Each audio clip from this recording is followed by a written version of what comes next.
So today we're going to talk about solving compound inequalities.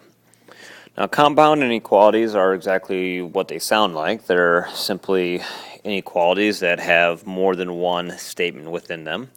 And we have and statements and or statements when it comes to compound inequalities. For instance, this first example I have up here, this is what I call an and statement. And the way you say something like this is you start in the middle and you say 1 plus 3k, and then you go to your left and then to your right. So 1 plus 3k is greater than negative 5 and less than 10.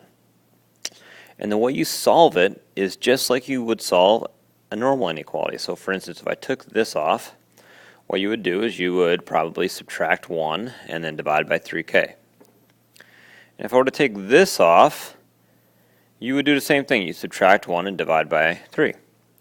So since both of those inequalities are there, so why don't we just do that, same process, but we'll just do it to all three parts. So get negative 6 less than 3k less than 9. Divide by 3. So get negative 2 less than k less than 3. So if I were to state this as a solution, all values k such that you always start with the middle and you go left and then right. So k is greater than negative 2 and less than 3. So I would graph that. Here's negative 2, here's 3. Open circles, and so less than 3, but bigger than 2. And there you go. Now, or statements are, well, they're easier because simply they say the word or in them. Okay, if it doesn't say the word or in them, then it's an and statement. So it says or, it tells you. And so you just treat them like two separate problems here. So I would just add 1. I would divide by 2. Over here, I would subtract 4. And then I would divide by negative 3. Now I'm dividing here, so that means my sign has to switch. Okay, so I get x is greater than negative 5 or x is less than 4. Now that seems a little odd to me, but let's take a look to see what the graph looks like. 4 would be over here. Negative 5 would be over here. Now, what seems weird about that? Well, what's weird about that is normally or statements, they tend to go opposite directions when we graph them. Okay, but this time they're crossing each other. And so this is what I would consider an inefficient statement. We don't want, that's not our solution. Okay, I mean it is, but it's not the best way to say it.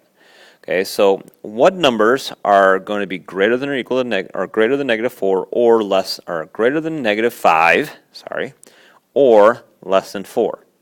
Well, as I look at my graph, okay, that basically is going to include every number. Any number you think of is going to either be bigger than negative 5 or less than 4.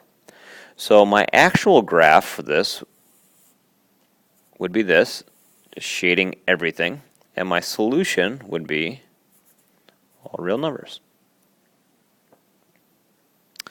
Okay, let's try one last one. Okay, this one's kind of sneaky here. And you notice here that I have variables everywhere. And we're going to have a hard time solving this one with variables everywhere, like this. So what we need to do is we're going to actually split this up.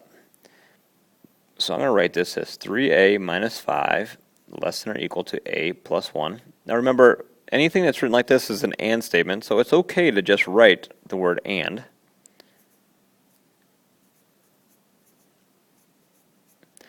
Okay, so we're going to kind of treat it like it's an or statement, and then we're just going to solve these separately and see what happens.